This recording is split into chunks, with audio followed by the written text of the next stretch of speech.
So we are still on accounting for lease class, and I will be discussing with you the accounting for lease on the point of view of the lessor.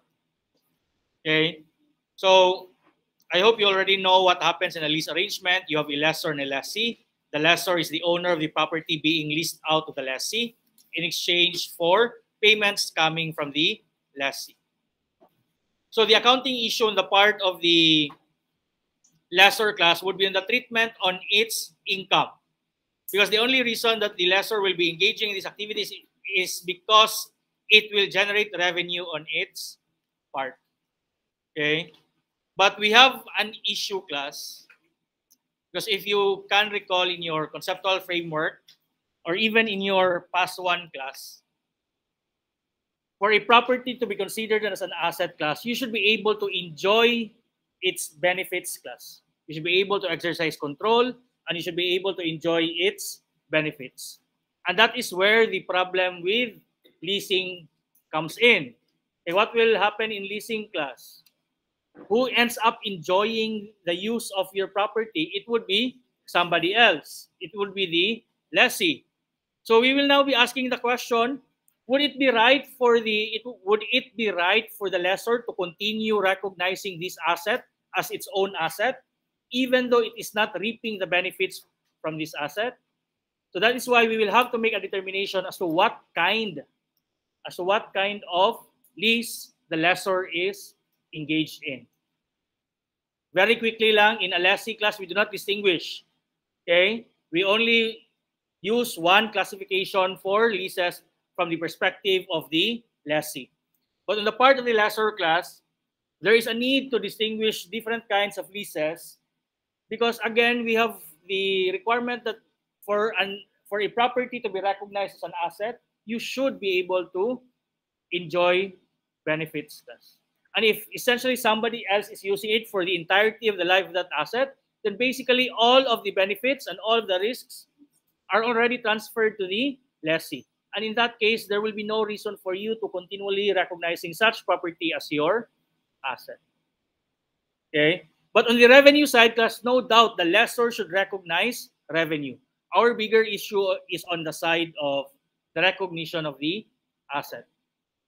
You might argue, the lessor should continue to recognize it as its own asset because even though it is leased to somebody else, ownership remains with the lessor. But you should also recall that the test for recognition is not ownership. You can even recognize a property that is not yours so long as you enjoy the benefits and you shoulder the risks class. Again, ownership is not the sole test of recognizing assets.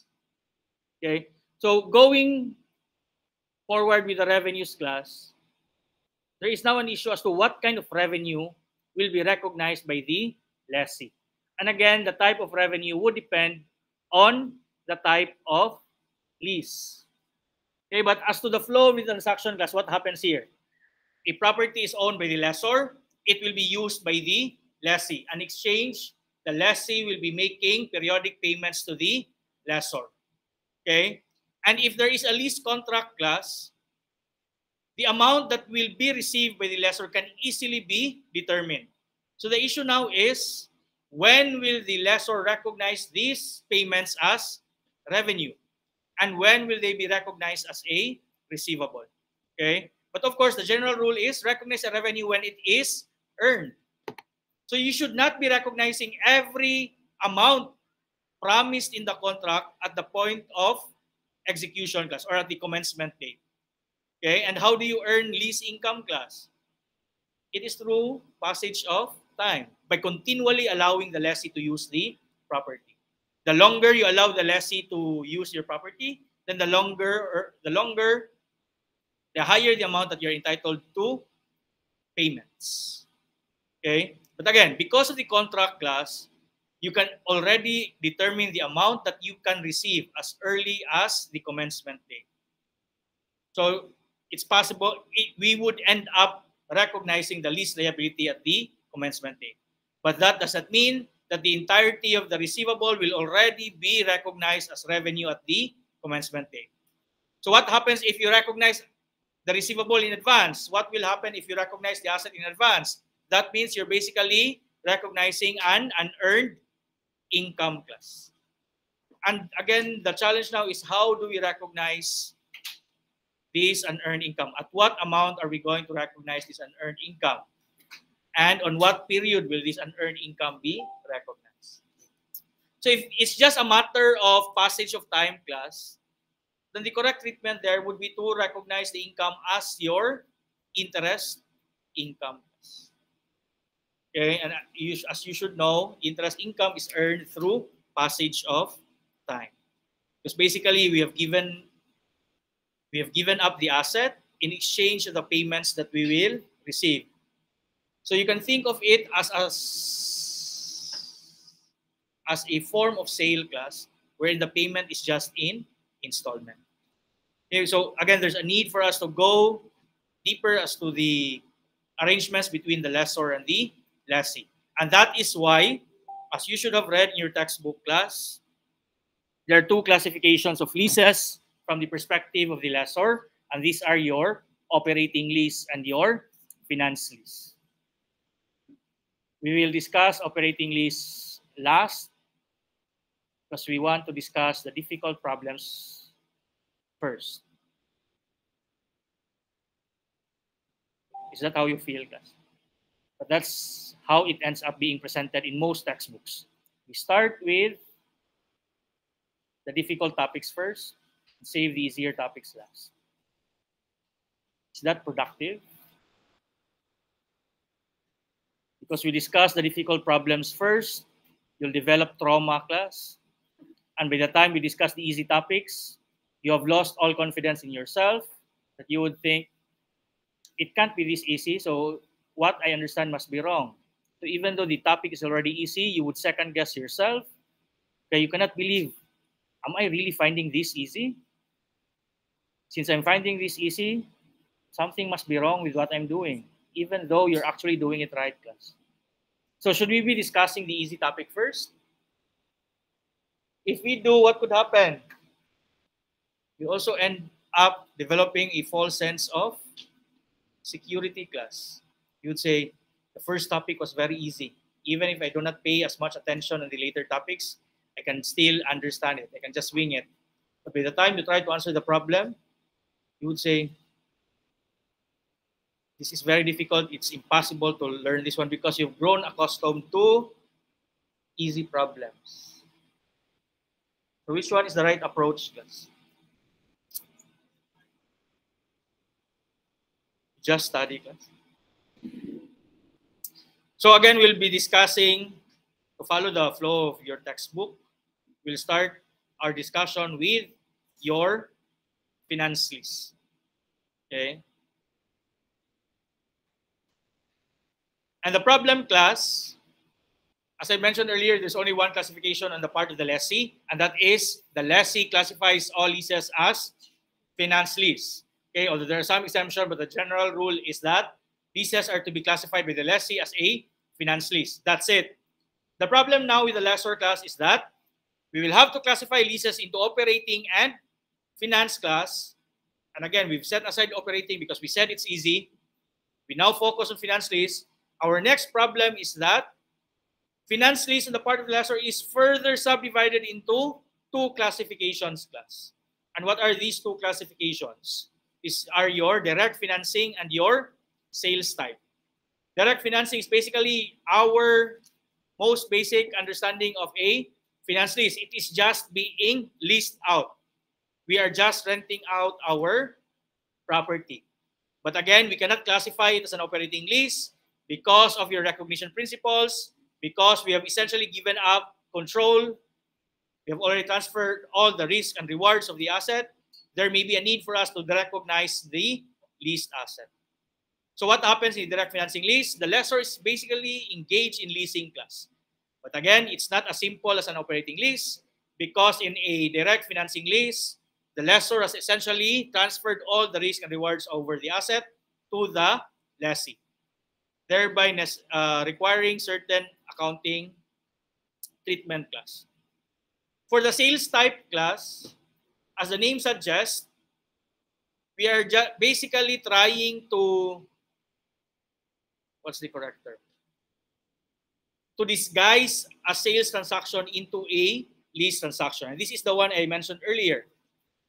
If eventually you will give away the asset, if eventually only the lessee will be able to enjoy the property, and all you get is payment from the lessee, it's just the same as having sold the asset to the lessee and you are just receiving installment payments. Okay? Even though that is also what will happen in direct financing lease, there is a difference class if you are primarily engaged in actually selling this asset.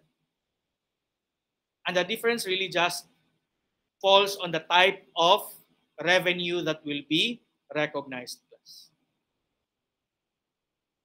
In direct financing, basically your revenue would be classified as an interest income class.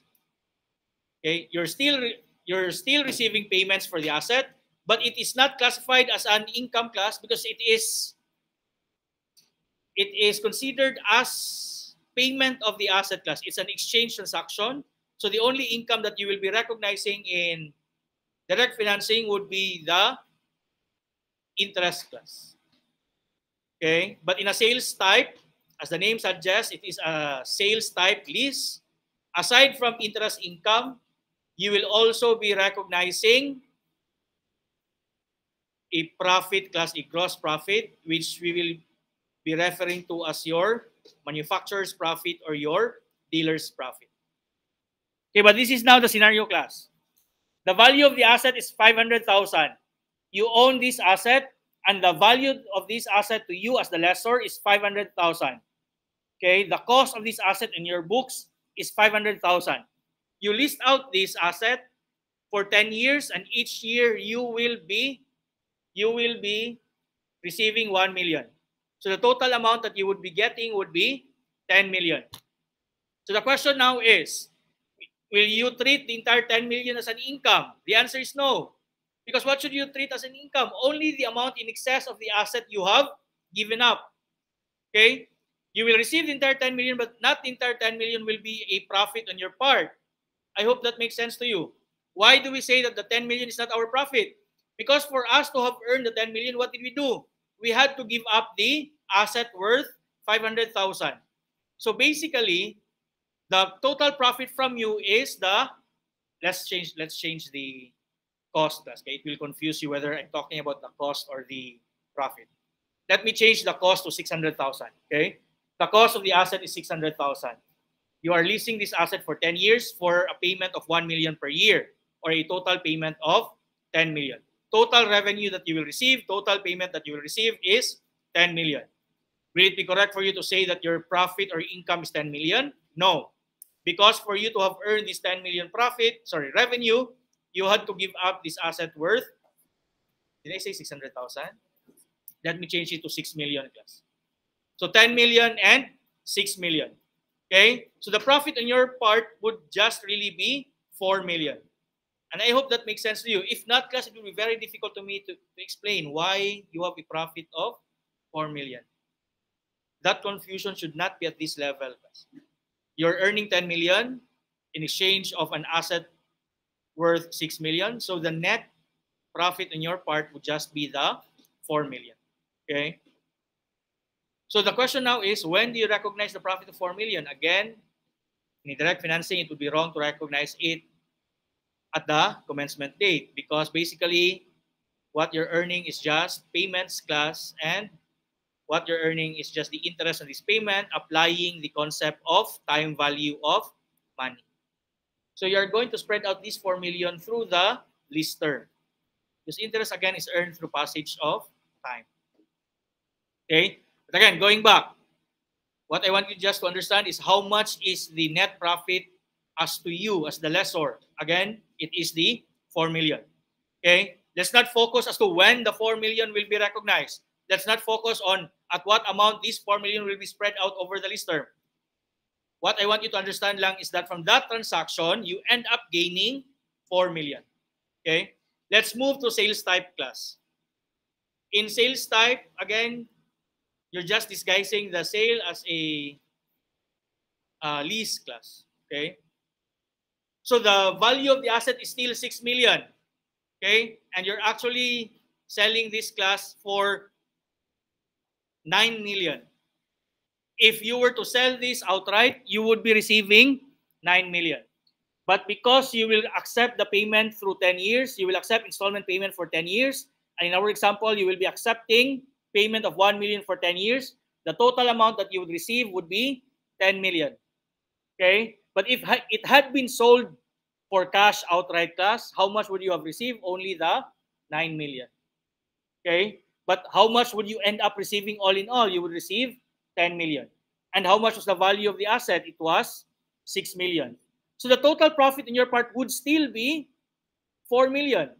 You would end up receiving 10 million, but the value of the asset you have given up is only 6 million. So the net benefit on your part would still be the 4 million. But this is where the difference in a sales type lease comes in. Because you said that if you would have sold it for cash, you would have sold it for 9 million, then really the value of this, the selling price or the fair value of this asset is 9 million. Okay? And even though you will be accepting the payment later on following accrual class, what do we do under accrual? Even if payments are not yet received, you can already recognize the profit. So if, as far as you're concerned, it is already good as sold, it's just a matter of collecting the 1 million class. So at the commencement date, you will be already recognizing your gain on the sale, which we will refer to as your dealer's profit or your manufacturer's profit. But again, and how much will you be recognizing as profit? It would be the difference between the selling price or the fair market value of the property and the cost of the property to you. And how much was the selling price? 9 million. How much was the cost? 6 million. So as far as you're concerned, you had a profit of 3 million.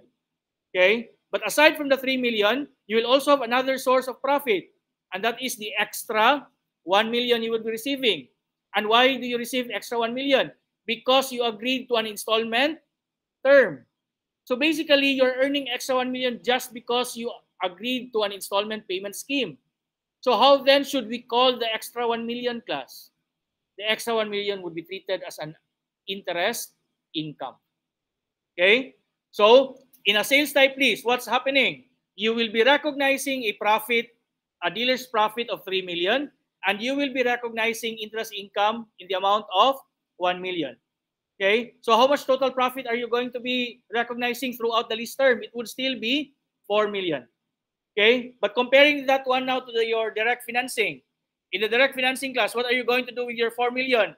The entire 4 million will be spread out over the lease term.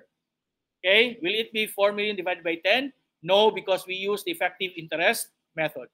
Okay? You will have to spread out the 4 million using the effective interest method. But again, how much is the total profit as far as you're concerned? 4 million. Now, going back to sales type, how much will be our total profit? It would still be 4 million. But how are we going to recognize this 4 million? We are going to break down the 4 million into the interest income and your dealer's profit. How much is the dealer's profit? 3 million. How much is your interest income? 1 million. When do you recognize the dealer's profit of 3 million? At the commencement date class. Okay, at the initial recognition of the lease. So at the very start, you will already have a profit of 3 million. When do we recognize the 1 million? What kind of income is the extra 1 million class? Interest income. And how is interest income earned? Through passage of time. So how do we recognize the 1 million? When do we recognize the 1 million? It will be recognized throughout the lease term and still using the effective interest method. Okay? But if we are to simplify it, class, for both direct financing and sales type, we are really just earning 4 million class. It's only accounting that is making us find ways of making it difficult to recognize the 4 million.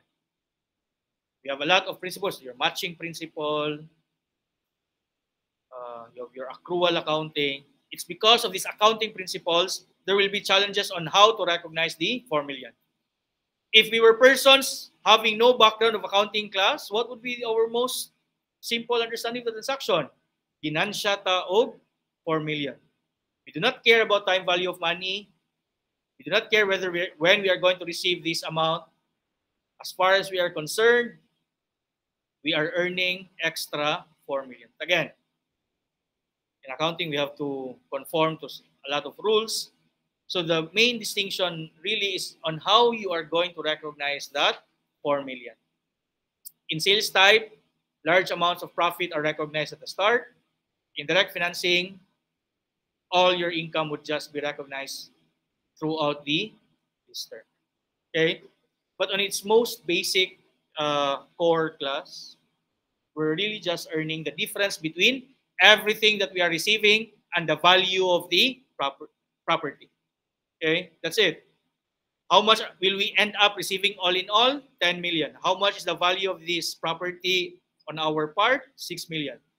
Okay, so we are really just earning 4 million. Okay, and that's where the difficulty in the computation comes in. You will always be asked how much income will be earned, how much would be the remaining liability, so on and so forth.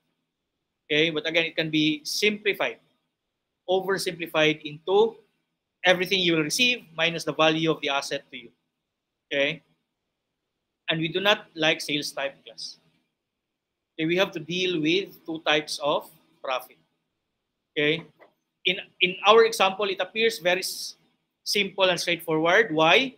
Because I have given you the sales price equivalent class. Because I have given you the 9 million. And aside from the 9 million, I have given you the periodic payments of 1 million for 10 years. In most problems, either of the two would be missing class. And that's why we do not like sales type problems. Okay? And aside from that, we will have to deal with the recognition of your interest income through the use of effective interest method.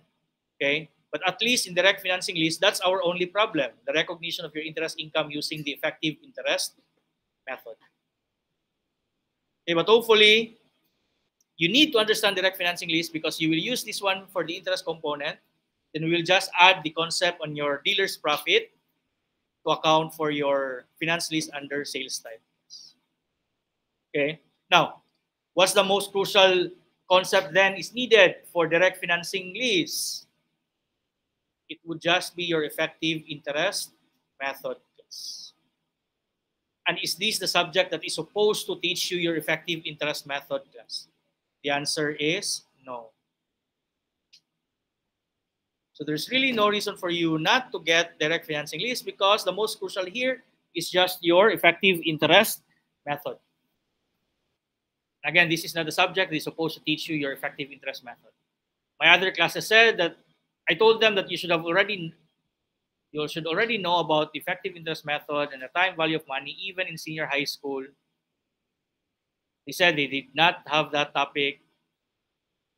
I told them you still do not have an excuse because you have reached IA3 and you should not have survived IA1 and IA2 class without the effective interest method. Okay, so again, there's no excuse for you not to get your direct financing list. But before we proceed to the problem class, there's very important theory to discuss. When should the lessor classify a lease as a finance lease instead of an operating lease? Very important theory question that will always be asked. And there are 5 criteria class. The first one is if there will be a transfer of ownership. Okay, and this conforms to our discussion earlier. Because of this scenario class, there's a transfer of ownership at the end of the lease.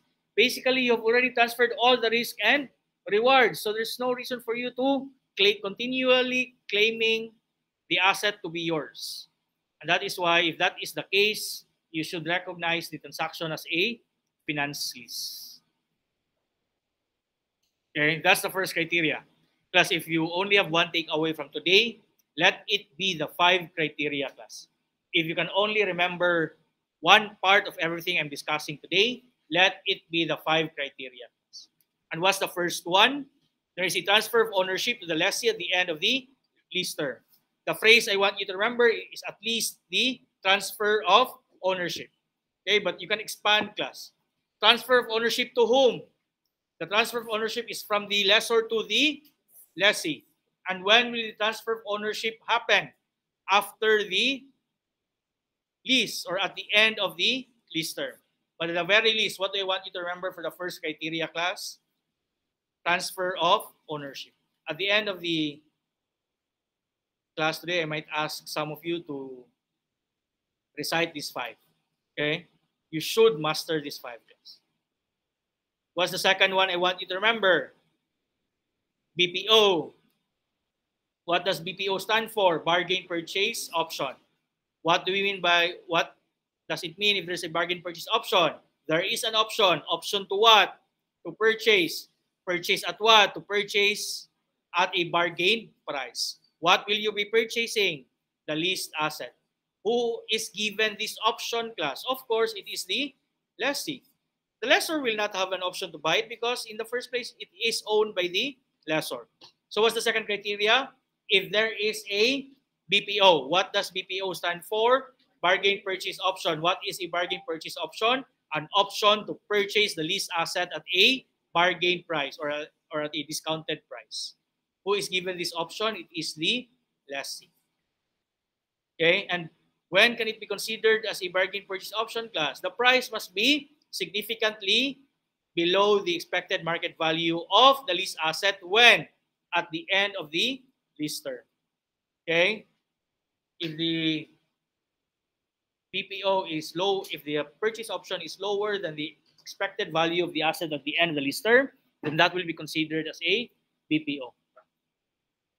Now, how do we justify that criteria into the classification class?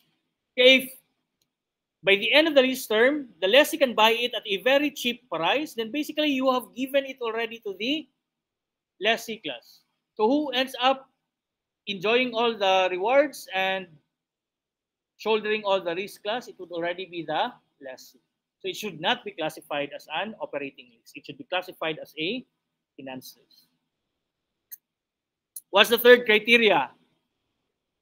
The length of the lease term class. The phrase I want you to remember is major part.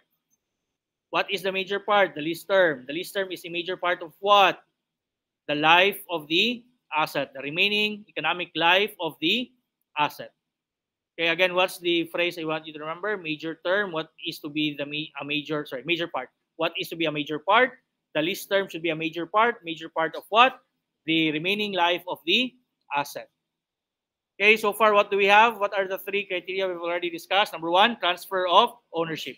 Number 2, there is a bargain purchase option. Number 3, the lease term is for a major part of the remaining economic or useful life of the leased asset. Okay, again, what I want you to remember is major part. Okay, some of you might remember as what you should have read in your textbook, 75%. But it's wrong to say 75%. The criteria is that the lease term is for a major part of the remaining life of the asset. But since the phrase major part is vague class, it is not a concrete delineation of time.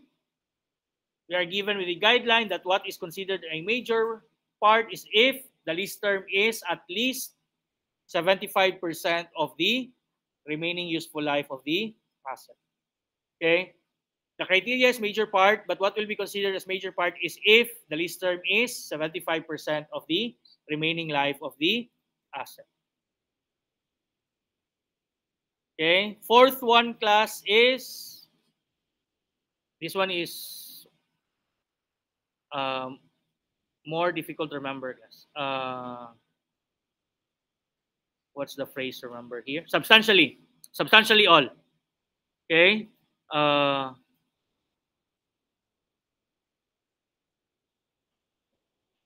The MLP represents substantially all of the fair value of the underlying asset. Okay, so the phrase I want you to remember is substantially all. What is substantially?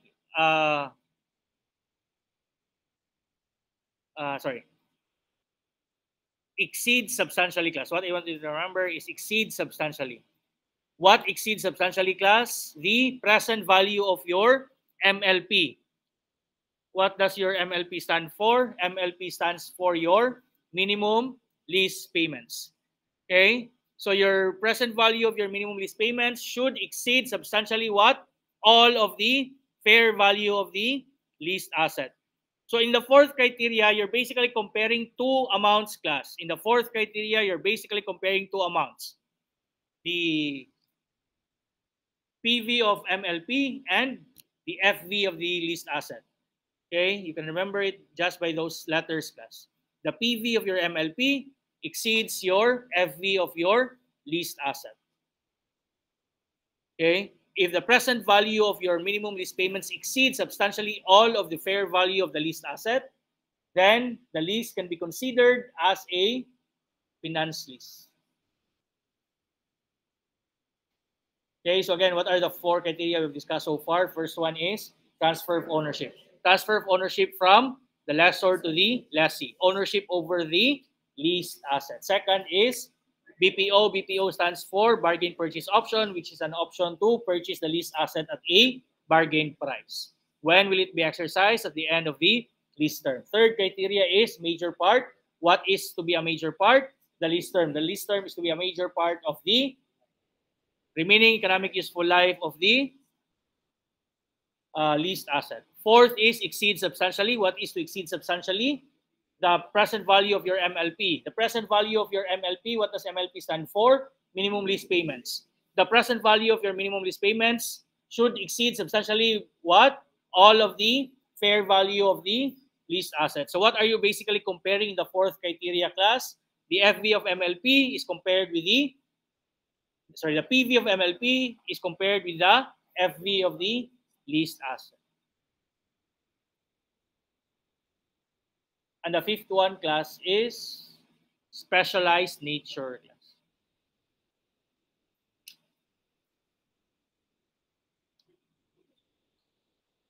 Okay, I believe your textbook uses alternative use.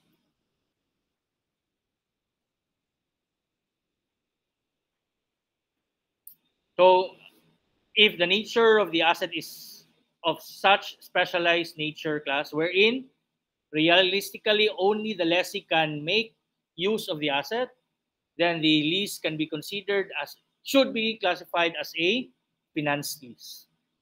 Okay? So again, our fifth criteria is if the leased asset is so specialized for the lessee that it is expected to have no alternative future use to the lessor at the end of the lease term, then the lease will be considered as a finance lease. Okay? Specialized use or no alternative future use. You can remember either of the two. If the asset is of specialized nature wherein the lessor will not have any alternative future use, then the lease is to be classified as a finance lease. Okay, class, but going back to the fourth criteria, class. How do you get the present value of the MLP? What rate are you going to use in getting the present value of the MLP? It should be the implicit interest rate. As a rule, it should be the implicit interest rate. Your textbook tells you that if the implicit interest rate is not known, then you will be using the incremental borrowing rate of the lessee. But mind you, class, in local problems, class, in problems from local authors, almost always it will just be the implicit interest rate. Okay? So what are now the five criteria, class? The first one, transfer of ownership. Number two, bargain purchase option. Number three, major part. Number four, exceed substantially or substantially all. And fifth would be specialized use or no alternative use for the lessor. Specialized use or no alternative use or alternative future use to the lessor. Now, should these five concur, class, for the asset to be classified as a finance lease?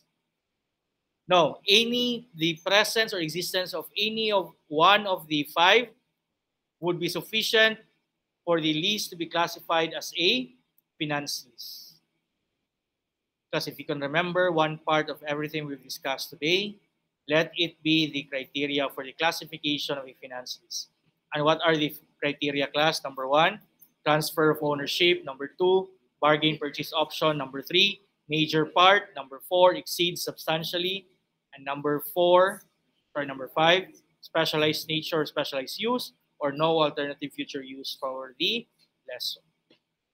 I forgot to mention, when can you consider the present value of the MLP to exceed substantially all of the fair value of the underlying asset class is if the PV of the MLP is at least 90% of the fair value of the leased asset. Then you can conclude that the PV of the MLP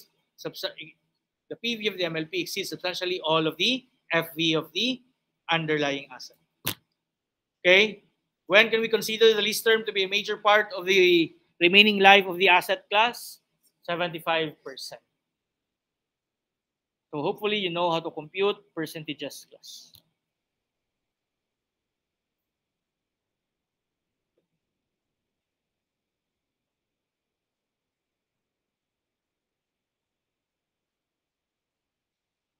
So as I have already mentioned, class, the most distinct difference between direct financing and sales type is the recognition of your dealer's profit. Okay, interest income is still recognized in both sales type and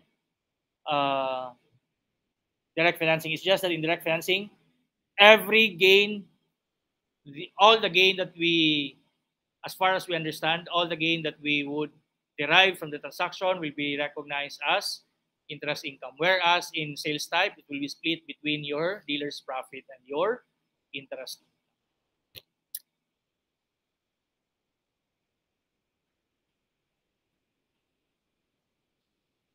Now, the next issue for you to remember, class, if it's possible, class, for you to remember two things. Aside from the criteria, if it's within your capacity to remember another thing, class, let it be the composition of your MLP. What will we consider as a component of your MLP? Why is that relevant? Because that would be the basis for the recognition of your lease receivable.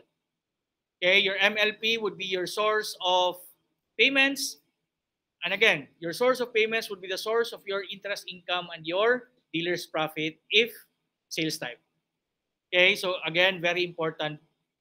A commonly asked question here is, how much is your initial lease receivable? And to answer that one, you would need your minimum lease payments. And what I want you to understand as your minimum lease payments is that everything the lessor would be getting from the lessee. Okay, it's not just limited to cash. Okay, it's not just limited to cash. Everything the lessee would be giving to the lessor, everything the lessor will be receiving from the lessee will be considered as our MLP. Okay, but for purposes of your mastery class, based on our local authors class, basically it will just be 3. Okay, of course, number 1 would be your periodic payments, your periodic rental payments. Number 2 would be the BPO, if any. Number 3 would be the guaranteed residual value. Okay, when does that exist? There is no transfer of ownership. The lessee will return the leased asset to the lessor, but it will still be a finance lease because of the other criteria, major part or exceed substantially all. Okay, or even just the specialized nature. Okay, since the lessee will be returning it to the lessor, then the lessor will treat it as something that it is receiving from the lessee. So it will be considered as a form of payment. The return of the asset will be considered as a payment. Okay, but it should only be the guaranteed residual value. Okay, because that is the amount that is guaranteed by the lessee. That is the amount that will be returned by the lessee with guarantee. Okay, so definitely the lessor will get that amount at the very least. Okay, so normally the possible components of your MLP would be your periodic rental payments, your BPO, and your guaranteed residual value. Okay, but will you expect these 3 to be present, class? The answer is no. And the second and the third one are not consistent. They cannot coexist. What do I mean? What happens if there's a BPO, class? the lessee will be buying the asset. So will the lessee be returning it to the lessor? No. What happens if there's a guaranteed residual value? The lessee will definitely return the asset to the lessor. So 3 possible components of your MLP, but at any given time, at most, you will just have 2. You cannot have both. I don't think I have encountered the problem wherein there is both BPO and residual value. There are problems that will give both, but it is just for the purpose of confusing the student. Not these two will not be relevant at the same time, and I hope you understand why. Okay, they are simply not compatible class. You cannot have the BPO wherein the lessee will be buying the asset at the end, and a guaranteed residual value wherein the lessee will be returning the asset to the lessor. Okay, that just does not make sense. Okay, at the very least, you should have the first one, the periodic rental or periodic lease payments. Okay, more difficult problems will have more MLP. Okay, but for us to make sure that you will be able to correctly determine all minimum lease payments, remember that you will have these 3. What are these 3 class? Periodic rental payments or lease payments, and BPO, and the guaranteed residual value. Okay, your textbook class, a foreign author, includes a 4th one, which is the penalty for failure to renew. I have not encountered a problem from local authors having this penalty for failure to renew. Okay. Now, how can we justify including this in the MLP class? Because the penalty class is provided in the contract. Okay, all these things are provided in the contract. So even if they are not yet determined class, but because they can be measured by virtue of the contract, they can form part of your minimum lease payments. Okay. So again, what are the 2 things I hope you can take away from today's class? Number 1 is the criteria for classifying leases into finance lease, and the second one is the composition of your MLP. And what are the criteria, class?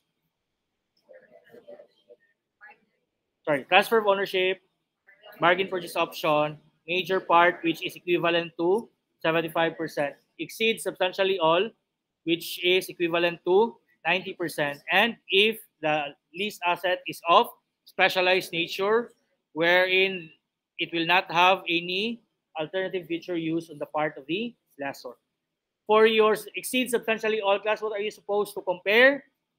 Compare the PV of your MLP and the fair value of the leased asset. And in solving for the present value of your MLP, what rate are you going to use? The implicit interest rate. If it's not known, then use the incremental borrowing rate of the lessee. Now we've talked about the present value of the MLP using the implicit interest rate. What then is the possible composition of your MLP? Number 1, which is always present, would be your periodic rental or lease payments. Number 2, your bargain purchase option. Number 3, guaranteed residual value. And the 4th one introduced by your textbook is the penalty for failure to renew.